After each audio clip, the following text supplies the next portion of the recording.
우리가 지난 주에는 사무엘상 8장을 살펴보았죠.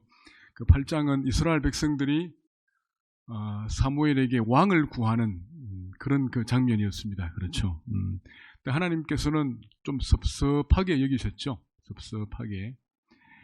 왜냐하면 하나님께서는 이스라엘 백성들이 출애굽을 한 날부터 왕으로 그들을 통치해 오셨지요. 하나님은 왕으로 통치하시면서 광야에서 이스라엘 백성들을 먹여주시고 또 입혀주시고 보호해 주셨는데 막상 이스라엘 백성들은 하나님을 왕으로 인정하지 않았다는 것. 그러니까 얼마나 하나님의 마음이 섭섭했겠습니까? 이스라엘 백성들이 이제 이방인들처럼 직접 우리가 보고 또 우리를 통치하는 그런 왕을 요구하고 있는 것을 우리가 보았습니다. 하나님께서는 섭섭한 마음이 있었지만 사무엘에게 허락해 주었습니다. 요구를 들어주라 그렇게 하셨죠. 단 이제 그 모든 방법들, 왕을 구하는 방법은 내 뜻대로 내가 할 테니까 그렇게 하라고 하나님 말씀을 하셨습니다. 보통 인간들이 왕을 뽑거나 정하는 일은 자기들이 좋은 사람, 자기들이 보기에 좋은 사람을 뽑죠. 대통령이나 또 총리나 다 그렇지 않습니까? 이렇게. 근데 이제 하나님께서는 그렇게 하지 않고 하나님의 마음에 드는 사람을 뽑도록 하나님께서 그렇게 이제 선택을 하시는 것을 볼 수 있습니다. 그러니까 오늘 이제 사무엘상 9장은 하나님께서 어떤 방법으로 일하시는지 또 하나님이 어떻게 그 일을 진행하시는지 이런 부분들을 우리가 이제 볼 수 있겠습니다. 자, 오늘 본문을 보시면 본문 1절부터 보면 여기는 이제 그 베냐민 지파의 한 사람을 소개합니다. 그죠? 그 사람 이름이 뭡니까? 기스라고 하는 사람이죠. 여기 이제 1절에 베냐민 지파의 기스라고 하는 사람이 있는데 이 사람을 가리켜 뭐라 하지요? 유력한 사람이라 그렇게 말합니다. 이 사람이 유력하다라고 하는 것. 그 유력하다는 말이 뭐냐면 기본적으로 크고 힘이 있다 그런 뜻이고 영어 성경을 보니까 부자다, 부유한 사람이다 그렇게 이제 번역을 하고 있습니다. 그러니까 이 기스라고 하는 사람이 베냐민 지파 안에서는 어느 정도 권력도 있고 권세도 있고 힘도 있고 재물도 있고 부도 있는 그런 이제 지도자급의 사람이다라고 하는 것을 알 수 있습니다. 자, 그리고 2절에 보니까 이 기스에게는 아들이 있는데 그 아들 이름이 사울이라고 하는 아들입니다. 사울. 자, 이 아들에 대해서 어떻게 설명합니까? 그의 이름은 사울이요 준수한 소년이라 그랬습니다. 그리고 이제 키가 일반 백성보다 이렇게 어깨 위만큼 더 컸다, 한 20cm 더 큰 아주 키가 크고 이렇게 몸이 좋은 준수하다라고 하는 이 말은 뭐냐면 젊고 훌륭하다 그런 뜻입니다. 젊고 훌륭하다. 그리고 또 선하다 그런 뜻이거든요.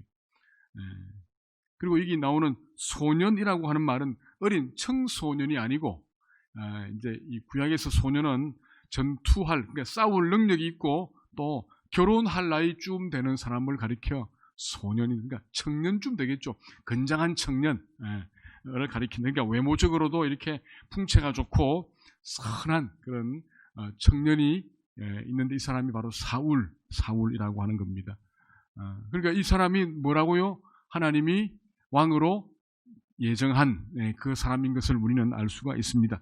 자, 그런데 하루는 3절에 보니까 이 사울의 아버지 기스가 암나귀들을 잃어버렸다 그렇습니다. 암나귀들. 그러니까 한두 마리, 그러니까 한 마리가 아니고 몇 마리를 한꺼번에 잃어버린 겁니다. 왜 그런 일이 있는지 모르겠는데 우리의 문을 열어놓았든지 그 일이 있었겠지요. 그래서 암나귀들이 갑자기 나가버렸습니다.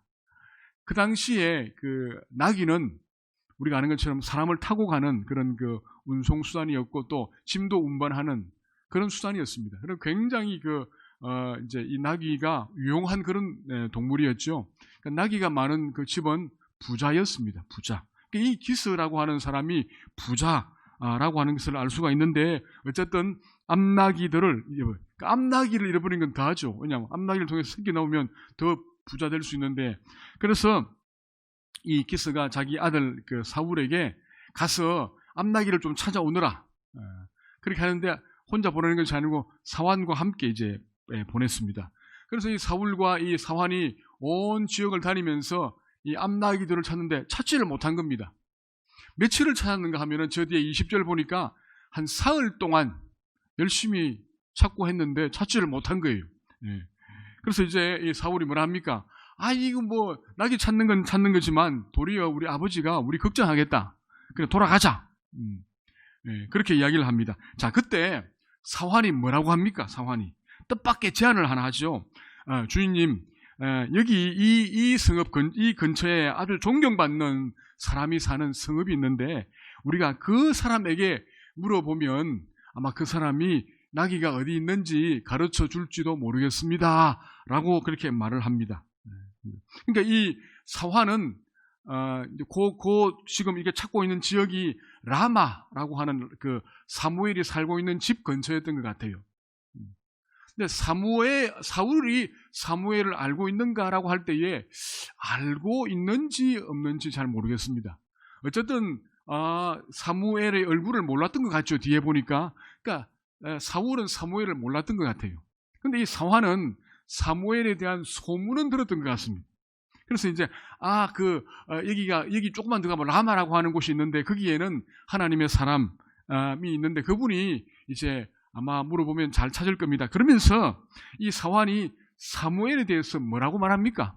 세 가지를 이야기하지요. 자, 6절 보니까 뭐라고 말합니까? 자, 이 성읍에 하나님의 사람이 있는데, 자, 사무엘을 가리켜 하나님의 사람이라 그래 부르죠. 두 번째는요, 있는데 존경을 받는 사람이다. 사람들로부터 존경받는 그런 사람이고, 그 다음에 그가 말한 것은 반드시 다 응하리니, 그가 말하면 다 이루어진다는 겁니다. 그렇기 때문에 그에게 가서 물어보면 아마 그가 이제 그가 아마 예언의 그 능력을 가지고 있는 그런 신통한 그런 하나님의 사람이기 때문에 가르쳐 줄 겁니다. 그렇게 이야기를 합니다. 그죠? 그러니까 그 말을 들으니까 사울의 마음이 조금 움직입니다. 자, 그래서 그럼 한번 가볼까 하는데 문제는 뭐가 없습니까? 이제 하나님의 사람을 만나려면 예물을 드려야 한다라고 하는 것은 배웠는데 그 예물을 드려야 하는데 지금 가진 것이 없거든요. 한 사흘 동안 이게 막 찾고 뭐 하다 보니까 먹고 자고 하는데 돈을 다 써가지고 돈이 하나도 없는 거예요. 자, 그때 또 놀랍게도 이 사환이 종인데 이 사환이 마침 자기가 뭐 가지고 있다고요? 은 한 세겔의 4분의 1을 가지고 있다는 겁니다. 4분의 1 세겔, 한 세겔. 이 세겔이 뭐냐면 그 당시에 아직까지는 어떤 돈의 어떤 그런 부분이 아니고 무게, 이 세겔이 무게거든. 무게인데 한 11g 정도 되는 무게인데 이 4분의 1 정도 되는 세겔이니까 한 3g 정도 되는 그런 무게의 세겔을 가지고 있는데 은 세겔인데 여기 있다는 거예요. 요 4분의 1 세겔이면 이제 한 세겔이 우리가 단위로 치면은 4드라크마입니다. 한 세겔이 4드라크마니까 4분의 1 세겔은 한 드라크마죠. 그러니까 지금 사환이 한 드라크마가 노동자의 하루의 품삯이니까 한 10만 원 정도 아마 비상금을 가지고 왔던 것 같아요. 지금 4분의 1 세겔이 있으니까 요거 드리면 되겠습니다. 그렇게 해가지고 이제 이 사울하고 사환하고 라마에 있는 사무엘의 집을 찾아갑니다. 자, 찾아가는데 가다가 누굴 만났죠? 물 깃는 소녀를 만났다 그랬습니다. 그래서 이제 물어보니까 마침 사무엘이 이렇게 바쁘게 여러 지역을 왔다 갔다 하는 부분인데 마침 집에 왔다는 거예요. 왜냐하면 산당에 제사가 있어가지고 그 제사를 집전하기 위해서 이 사무엘 선생님이 오셨다는 거예요. 지금 빨리 올라가면 만날 수 있다라고 이야기를 해줍니다. 자, 그러면 여러분 한 가지 우리 이상한 것은 지금 여기 보니까 산당에서 제사를 지낸다 그랬죠. 산당. 원래 제사는 어디에서 지냅니까? 원래 어디에서 지내야 되죠? 지금 요 당시는 하나님의 성막이 어디 있다 그랬습니까? 어디 있다고요? 사무엘 1장에 보면은 실로에 있다. 실로. 그죠? 실로에 있는데 왜 실로에서 제사를 안 지냅니까? 지난번 말씀드렸죠. 그건 아마 실로의 성막이 이렇게 좀 파괴되었거나 또 거기에 뭐가 없습니까 지금? 법궤가 없죠. 법궤가. 그죠? 법궤가 없으니까 거기서 이제 제사를 드릴 수가 없으니까 아마 임시로 사무엘이 있는 이 라마의 산당에서 제사를 지내는 것 같아요. 근데 사무엘이 가지 않으면 제사를 지낼 수 없으니까 이제 사무엘이 가기까지 기다리고 있는데, 어쨌든 이제 이 말을 듣고 이 사울과 이 사환이 급하게 달려갑니다. 가다 보니까 우연하게 오늘 본문 14절을 보니까 사무엘과 이제 두 사람이 산당 입구에서 이제 올라가는 입구에서 만나게 됩니다. 그죠? 만나는 장면이 이제 14절에 나옵니다. 14절에. 자, 14절에 그 장면이 나오는데 15절 들어가면서 여기 조금 장면이 바뀝니다. 어떤 장면인가 하면은 이제 하루 전에 하나님께서 사무엘을 찾아오셔가지고 부르셔가지고 말씀하시는 장면이 나옵니다. 자, 어떤 말씀을 했습니까? 하나님께서 16절에 보니까 그렇게 했죠. 내일 이맘때에 내가 베냐민 땅에서 한 사람을 내게로 보내리니 너는 그에게 기름을 부어 내 백성 이스라엘의 지도자로 삼으라. 이렇게 합니다. 내일 요맘때에 내가 한 소년을 내가 보내겠다. 그 사람이 장차 이스라엘의 왕으로 내가 이제 책봉을 했는데 그에게 너는 기름을 부어라. 왕으로 기름을 부어라. 그 말씀을 하나님이 사무엘에게 해준 겁니다. 하루 전에. 그죠? 하루 전에. 자, 그래서 이제 사무엘이 이 그 말씀을 듣고 막 올라가려고 하는데 사울하고 사환을 만난 거예요. 만나서 딱 보니까 어떤 사람이었다고요? 키가 아주 크고 준수한 청년이었습니다. 그 단번에 이제 알아봤는데 또 본문 17절에 보니까 사무엘이 사울을 볼 때에 여호와께서 또 말씀하시죠. 보라, 이가 바로 내가 말한 그 사람이다. 이 사람이 내 백성을 다스릴 왕이다. 왕이 될 사람이다. 라고 하나님께서 또 바로 그 순간에 또 말씀을 해주신 거예요. 자, 그래서 이제 그렇게 사무엘 볼 때에 이 사람이 바로 하나님 말씀하신 왕인 것을 알게 되었습니다. 그죠? 자, 그때 사울이 어떻게 합니까? 사울이 사무엘에게 묻습니다. 여기에 선지자의 집이 어디 있습니까? 라고 묻습니다. 그러니까 그 말은 뭐죠? 사울이 사무엘을 알아보지 못했다는 거죠. 몰랐다는 겁니다. 그 사무엘이 뭐라 합니까? 내가 바로 그 선지자다. 집이 어딘지를 묻지 않고 내가 바로 선지자다. 그래서 함께 산당으로 올라가자. 그렇게 이제 말합니다. 자, 그러면서 사무엘이 뭘 이야기해 줍니까? 그러면서 아주 중요한 이야기를 하죠. 20절에 보니까 사흘 전에 잃어버린 내 암나기들을 염려하지 말라. 찾았다. 라고 말합니다. 자, 사무엘이 왜 이 이야기를 해줄까요, 여러분? 왜 이 이야기를 해주시죠? 지금 사무엘이 조금 있다가 무슨 얘기를 해줍니까? 뭐냐면 네가 바로 하나님께서 이제 선택하신 이스라엘 백성들의 왕이다. 하나님께서 너에게 기름을 부으라고 말씀하셨다. 라는 말을 해줘야 하지 않습니까? 그러면 이 사람이 하는 말이 진짜인지 가짜인지, 진짜 선지자인지 가짜 선지자인지 어떻게 알 수 있습니까? 그렇게 쑥 들어오면 모르잖아요. 그죠? 알 수 없잖아요. 그러니까 뭘 이야기합니까? 그 암나기 잃어버린 걸 이야기합니다. 여러분, 지금 이 암나기 잃어버린 것을 누가 알고 있습니까? 사울의 아버지가 알고 있고, 사울이 알고 있고, 그 다음엔요, 사울의 사환이 알고 있죠. 지금 여기에 라마에 있는 사람들이 알고 있습니까? 모릅니까? 아무도 모르잖아요. 아무도 모릅니다. 그런데 불쑥, 이 사무엘이 사흘 전에 잃어버린 암나기들을 찾았다. 염려하지 말라.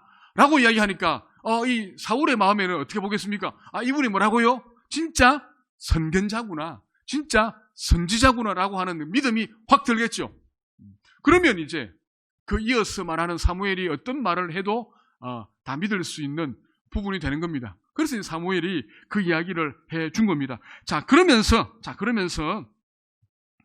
20절에 보니까 그 뒤에 말이 아주 중요합니다. 그죠? 뭐라고 하죠? 자, 사흘 전에 이른 내 암나기들을 염려하지 말라. 찾았느니라. 그러면서 온 이스라엘이 사모하는 자가 누구냐? 너와 내 아버지의 온 집이 아니냐 하는지라. 자, 온 이스라엘이 사모하는 자. 여기 나오는 온 이스라엘이 사모하는 자는 뭐냐면 이스라엘의 기쁨이나 소망이 되는 자, 이 말입니다. 그러니까 이 말을 좀 정확하게 이 부분을 번역하면 이스라엘이 소망하는 모든 것이 누구에게 있느냐, 이 말입니다. 같은 말이죠. 이스라엘이 소망하는 사람이 누구냐, 이스라엘이 소망하는 것이 누구에게 있느냐라고 하는 말인데, 여러분 지금 이스라엘이 소망하는 게 뭐지요? 왕을 지금 원하는 거죠. 그러니까 이스라엘이 소망하는 왕이 누구라고요? 너와 너의 집에 있다, 너에게 있다, 그 말이죠. 지금 그 말입니다. 지금 이스라엘 백성들이 왕을 소망하고 있는데 그 왕의 권세가 바로 너에게 있다, 네가 바로 왕이 될 것이다, 바로 이 말을 지금 사무엘이 사울에게 해주고 있습니다. 사울이 왕이 된다는 겁니다, 자신이. 자, 사울이 지금 어떻게 답합니까? 21절. 자, 21절 보는 게 이렇게 말하죠. 자, 우리 21절 말씀을 같이 한번 읽도록 그렇게 하겠습니다. 사울이 대답하여 이르되 나는 이스라엘 지파의 가장 작은 지파 베냐민 사람이 아니니까 또 나의 가족은 베냐민 지파 모든 가족 중에 가장 미약하지 아니하니까 당신이 어찌하여 내게 이같이 말씀하시나이까 하니 아멘. 자, 여기 무슨 말이 아시겠죠? 지금 자, 사울이 이 사무엘에게 그 말을 합니다. 말하는 뭐냐면 자신은 베냐민 지파 사람인데 지금 베냐민 지파가 이스라엘의 그 지파 중에서 뭐하다고요? 가장 작은 지파라는 겁니다. 그리고 자기의 가족은 그 베냐민 지파 중에서도 가장 미약한 그런 볼품없는 가족이다라고 하는 것을 이제 이야기를 합니다. 무슨 말입니까? 그 말은 뭐냐면요, 베냐민 지파나 저는 이스라엘의 왕으로 그런 자격이 되지 않습니다라고 하는 말입니다. 그렇죠? 지금 사울이 하는 말은 두 가지를 이야기하는데 아까 말씀드린 것처럼 한 가지는 자신은 그런 그 왕이 될, 자기하고 자기의 그 지파는 왕이 될 그런 외적인 조건이 없습니다라고 하는 부분이 하나 하고, 두 번째는 뭐냐면 또 한 가지는 이제 그러면서 자기는 미약한 그 베냐민 지파 가운데 미약한 가족이다. 다시 말하면 그 사울의 아주 겸손한 부분을 우리가 볼 수 있습니다. 자, 왜냐하면 자, 기본적으로 우리가 이 그 구약 역사 가운데 이 베냐민 지파, 여러분께서 우리가 사사기를 예전에 한번 살펴보았는데 사사기 마지막 부분 그 19장 20장에 가면은 어떤 사건이 있는가, 그 부분 뒤에 이야기가 있는데 어떤 사건이 하나 있거든요. 사건이 있어가지고 사사기 20장을 가면은 그 이스라엘 백성들과 이 베냐민 지파가 전쟁을 합니다. 한 지파와 또 11지파가 전쟁을 해가지고 베냐민이 완전히 패합니다. 패해가지고 남자만 600명이 남습니다. 600명. 그러니까 보통은 한 지파당 뭐 4만 명, 5만 명 되는데 이 전쟁을 해가지고 이 베냐민 지파가 모든 남자, 여자, 아이들이 다 죽고 600명만 남은 거예요. 그 600명이 이제 다시 결혼을 해가지고 뭐 자손을 불리고 하니까 아주 작은, 얼마 안 되는 그런 인구를 가지고 있는 그런 그 지파가 되었습니다. 그러니까 굉장히 지파의 규모가 작습니다. 지금 베냐민 지파가 요 시대에는. 그러니까 실제적으로 왕이 나와야 한다면 어느 지파, 유다 지파나 뭐는 또 므낫세나 뭐 에브라임 지파, 이런 큰 지파에서 왕이 나와야 한다, 이 말입니다. 이 말 지금 사울의 말은 이해하시겠죠? 자, 그런데 한 가지 그 뒤에, 그런데 자신의 가족은 그 베냐민 지파 중에서 미약하다, 가장 미약하다라고 하는 말은 사실이 아니지요. 왜냐하면 우리 1절에서 뭐랬습니까? 이 기서가 유력한 자라 그랬잖아요. 그죠? 그러니까 좀 부자고 또 그 지파에서는 권세 있는 그런 사람이니까 이걸 통해서 사울의 그 마음이 어떠하다고요? 이 사람은 좀 겸손한 사람이구나 라고 하는 것을 알 수가 있습니다. 알 수가 있지요. 물론 이제 뭐 우리가 더 봐야 하겠지만 어쨌든 요 말을 가지고는 사울이 그렇구나 하는 것을 알 수가 있습니다. 자, 그 말을 하고 이 말을 주고받으면서 이제 산당에 올라갔습니다. 올라가가지고 사무엘이 이 사울을, 이 젊은 청년 사울을 그 산당의 초청하는 사람들 가운데 가장 상석에 딱 앉힙니다. 그죠? 안치. 그리고 제일 좋은 고기 부위를 가져와서 이 사울에게 먹입니다. 그러니까 거기 왔던 사람들이 한 30명 되는데 굉장히 놀랬겠죠. 사무엘 선생님이, 사무엘 제사장이 알지도 못한 한 청년을 데리고 와가지고 그것도 제일 상석에 앉히고 제일 좋은 이제 고기를 먹이니까 조금 놀란 그런 부분들을 우리가 충분히 상상할 수가 있습니다. 어쨌든 그래가지고 이제 그날 밤을 이 사무엘과 사울이 함께 지내게 됩니다. 그러면 사울이 뭘 합니까? 사무엘이 이제 내일 아침에 여기 있죠. 그러니까 24절에 보니까 그 다음 날 아침에 사무엘이 그 사울의 사활을 먼저 보내고 하나님 말씀을 내가 들려주겠다라고 하는 말씀으로 이 사무엘상 9장이 끝이 납니다. 자, 사무엘상 9장은 굉장히 간단합니다. 사실은 그죠? 이야기 자체가 잃어버린 암나기들을 찾아가지고 사울과 사환이 이제 두루 찾다가 누굴 만납니까? 사무엘을 만나가지고 사무엘로부터 네가 왕이 될 것이다 라고 하는 말을 듣는 그 내용입니다.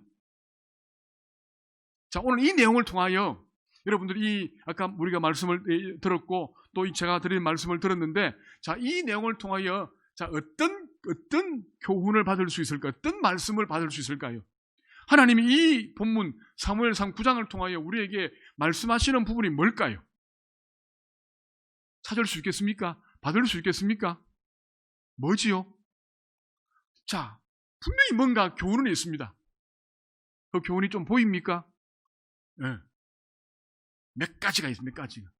한번 묵상을 해보실래요? 자, 제가 한 1분을 들을 테니까 다시 천천히 제가 드린 말씀을 다시 기억하면서 자, 9장을 천천히 한번 한 1분 정도 시간을 가지고 한번 보도록 그렇게 하겠습니다. 지금부터 한 1분만 볼 테니까 간단하게 하나님이 어떤 말씀하시는지를 잠시 듣도록 하겠습니다.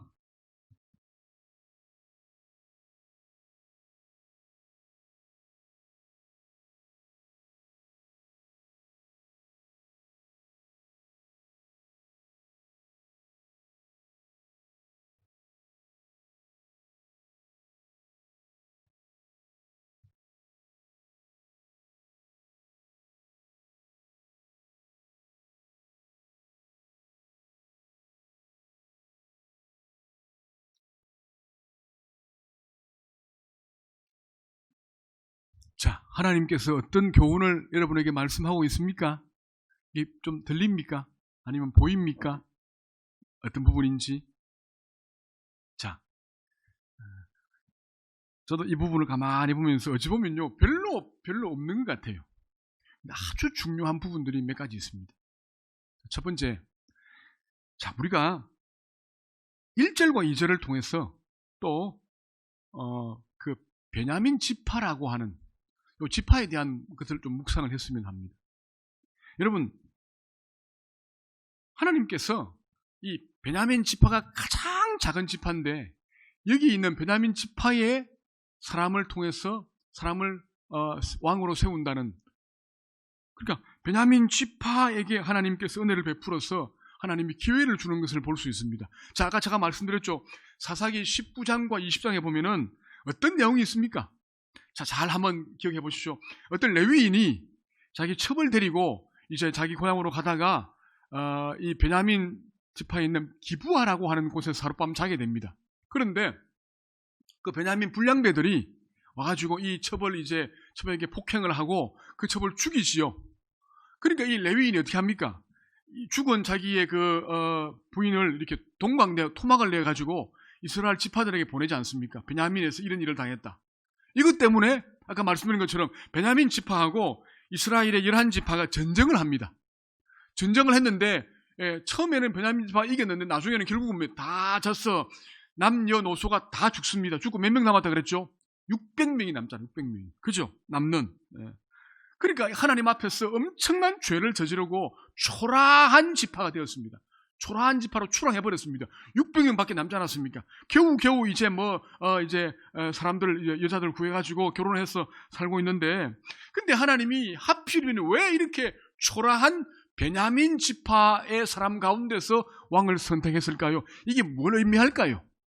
이게 우리에게 주는 교훈이 뭘까요? 뭐겠습니까? 저는 가만히 묵상하면서 하나님께서 뭐 한다고요? 베냐민 지파에게 뭘 주신다고요? 기회를 주시는구나, 은혜를 주시는구나 라고 하는 것을 알 수 있습니다. 비록 베냐민 지파가 하나님 앞에 죄를 지어가지고 그런 이렇게 폭삭 망해버렸지만 하나님께서 그 베냐민 지파를 영원히 버리지 않으셨다는 겁니다. 그죠? 않으시고 그들이 회개하여 돌아왔을 때에 그들에게 뭘 준다고요? 기회를 주시고 하나님께서 은혜를 베풀어 주신다라고 하는 것을 알 수 있습니다. 알 수 있습니다. 여러분, 우리가 오늘 이 땅에 살아가면서 마찬가지 아닙니까? 세상 사람들은 세상에서는 뭔가 큰 실수하거나 큰 죄를 지으면 완전히 끝입니다. 매장시켜버리지요. 그렇습니다. 근데요, 하나님은요, 하나님은 그렇잖아요. 우리가 부족하게 우리가 여러분 죄를 지을 수 있습니다. 실수할 수 있습니다. 그죠? 할 수 있는데 우리가 그 실수한 부분, 죄를 지은 부분을 어떻게 하면요, 회개할 때 하나님께서 어떻게 하신다고요? 그 회개하는 사람들이 정말 예수 그리스도의 십자가의 보혈을 굳게 믿고 철저하게 하나님 앞에 나오면요, 하나님이 뭘 주신다고요? 은혜를 주시는 겁니다. 하나님이 기회를 주시는 겁니다. 그걸 지금 보여주고 있습니다. 그죠? 그걸 보여준다는 거예요. 그러니까 우리 자녀들이나 우리 형제들이나 우리의 주위에 있는 사람들이 뭐 낙심을 하거나 타락하거나 그래서 하나님을 떠나는 경우가 있잖아요. 교회를 떠나는 경우가 있지 않습니까? 그런데 중요한 건 뭐냐면요, 하나님께서 그들이 하나님께 돌아오면 하나님이 기회와 은혜를 주신다는 거예요. 그러니까 우리가 그렇게 하나님을 떠나버린, 타락해버린 그 사람들을 포기하지 말고 뭐 하면 된다고요? 끊임없이 기도하고 하나님께 돌아오도록 기도하는 일이 이제 우리에게 필요하다는 겁니다. 아무리 부족해도, 아무리 약해도 하나님 앞에 바르게 돌아오면 하나님이 기회를 주신다라고 하는 것을 우리가 알 수 있습니다. 이 베냐민 지파의 어떤 이 사울이라고 하는 사람을 세우는 것을 통해서 하나 알 수 있다는 거죠. 다음 두 번째, 오늘 이 전체적인 이 사건을 가만히 보면은 이 사건에 누가 개입을 하고 있는가를 알 수 있습니다. 지금 이 사건에 누가 개입을 하고 있지요? 하나님이 개입하고 있잖아요. 그죠? 하나님이 개입하고 있는 거.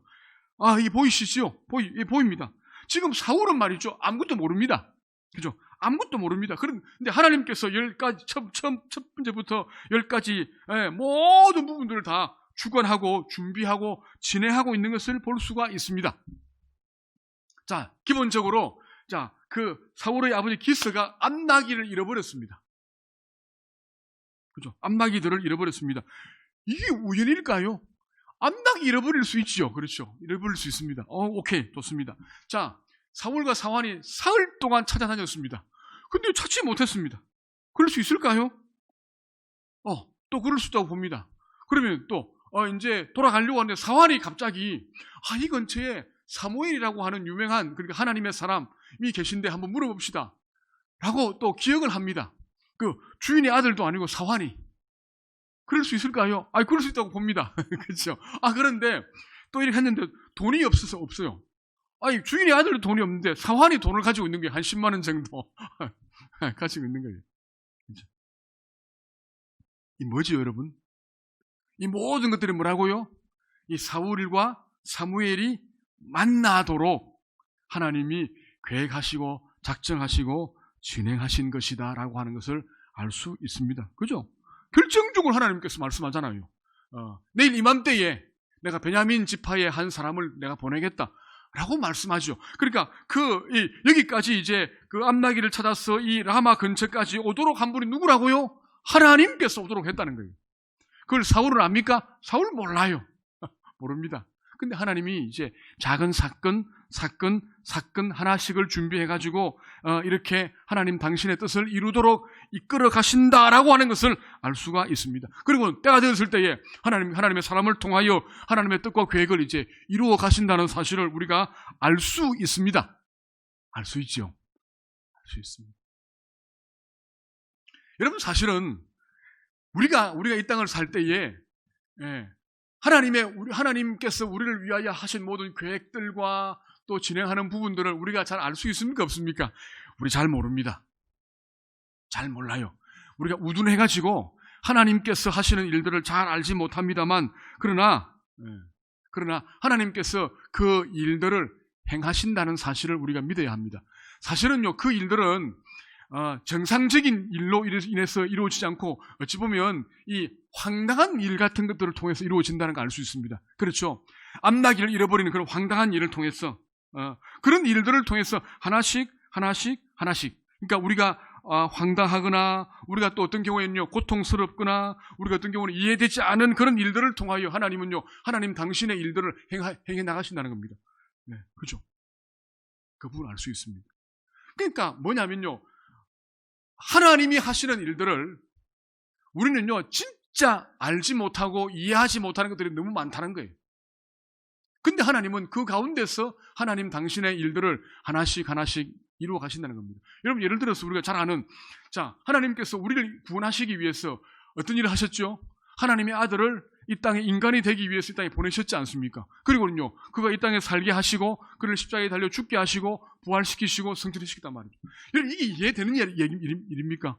이해될 수 없거든요.